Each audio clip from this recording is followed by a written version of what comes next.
ಯಾವ ಸಾಮಾಜಿಕ ಕಾರ್ಯಕರ್ತರು ಯಾರು ಕೂಡ ಅವ್ರಿಗೆ ಸಹಕಾರ ಕೊಡೋದಿಲ್ಲ. ಎಲ್ಲರಿಗೂ ಕೂಡ ಗೊತ್ತಿದೆ ಸರ್ಕಾರ ಏನಾಗಬೇಕು, ಏನು ಕ್ರಮ ಕೈಗೊಳ್ಳಬೇಕು, ಯಾರು ಅದಕ್ಕೆ ಶಿಕ್ಷೆ ಕೊಡಬೇಕು ಆ ಕೆಲಸ ಕೂಡ ಎಲ್ಲ ಮಾಡಿದೆ.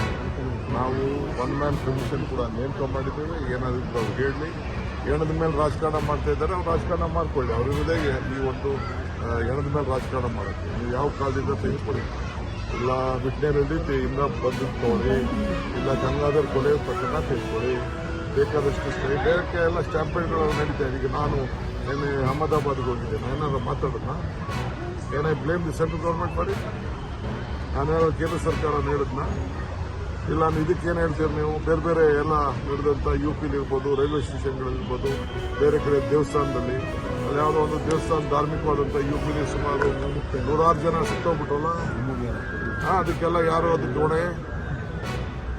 ಎಲ್ಲ ಯಾರಿಗೆ ಕೊನೆ? ಇದರ BJP targeting only DK Shivakumar. ಅವ್ರಿಗೆ ನಾ ಹಿಂದೆ ಹೇಳಿದ್ದಾರಲ್ಲ, more strong more enemies, less strong less enemies, no strong no enemies. ಅವ್ರಿಗೆ ನಮ್ಮ ಕಂಡ್ರೆ ಭಯ. ಆ ಭಯಕ್ಕೆ ಪಾಪ ಏನೇನು ಅಂತ ಮಾಡ್ತಿದ್ದಾರೆ. ತಲೆ ಕೆಡಿಸ್ಕೋಬೇಡಿ, ನೀವು ನನ್ನ ಜೊತೆ ಇರಿ. 28ಕ್ಕೆ ತಿರ್ಗಾ ವಿಧಾನಸೌಧದಲ್ಲಿ ಪ್ರಮಾಣ ವಚನ ಸಿಗ್ತಾರೆ.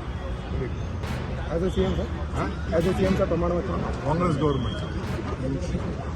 ನೋಡಪ್ಪ, ಕಮಲ್ ಹಾಸನ್ ವಿಚಾರದಲ್ಲಿ ಏನು ಕೋರ್ಟ್ ಆದೇಶ ಕೊಟ್ಟಿದೆ, ನಾವೆಲ್ಲ ಗೌರವದಿಂದ ಪಾಲನೆ ಮಾಡಬೇಕು.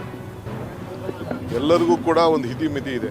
ನಾನು ಮನವಿ ಮಾಡ್ಕೊಳ್ತೇನೆ ಸಂಘ ಸಂಸ್ಥೆಗಳಿಗೆ, ದಯವಿಟ್ಟು ನಮ್ಮಲ್ಲಿ ಒಂದು ಲಿಮಿಟೇಷನ್ ಇಟ್ಕೊಳ್ಬೇಕು.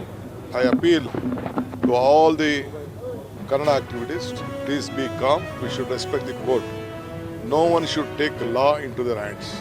ಯಾರು ಕೂಡ ಕಾನೂನನ್ನು ಕೈ ತೆಗೆದುಕೊಳ್ಬಾರ್ದು. ನಮ್ಮ ಕರ್ನಾಟಕ ರಾಜ್ಯ ಯಾವಾಗಲೂ ಕೂಡ ಶಾಂತಿಯ ಪ್ರಿಯವಾದಂಥ ಇದು. ಅವ್ರ ಅಭಿಪ್ರಾಯ ಹೇಳೋದು ತಪ್ಪಲ್ಲ, ಅವ್ರ ಅಭಿಪ್ರಾಯ ಹೇಳೋಕ್ಕೆ ನಾವು ಅವಕಾಶ ಕೊಟ್ಟಿದ್ದೇವೆ. ಆದರೆ ಕಾನೂನು, ಯಾಕೆಂದರೆ ಎಲ್ಲ ಜಾತಿ, ಎಲ್ಲ ಭಾಷೆ, ಎಲ್ಲ ಸಂಸ್ಕೃತಿನ ನಾವು ಇಲ್ಲಿ ಡೈಜೆಸ್ಟ್ ಮಾಡ್ಕೊಂಡಿದ್ದೀವಿ. ಬೆಂಗಳೂರು ನಗರ ಇಂಟರ್ನ್ಯಾಷನಲ್ ಸಿಟಿ ಇದು. ಬೆಂಗಳೂರು ನಗರ ಎಲ್ಲರಿಗೂ ಬೇಕಾದಂಥ ಸಿಟಿ. ಕನ್ನಡದ ಜನತೆ ಹೃದಯ ಶ್ರೀಮಂತಿಕೆಯನ್ನು ತೋರಿಸ್ಕೊಂಡು ಬಂದಿದೆ. ಕನ್ನಡ ಸ್ವಾಭಿಮಾನ ಯಾರೂ ಹಾಳು ಮಾಡೋದಿಲ್ಲ. ನಾವು ಅದ್ರ ಪರವಾಗಿ ನಾವು ಇದ್ದೀವಿ.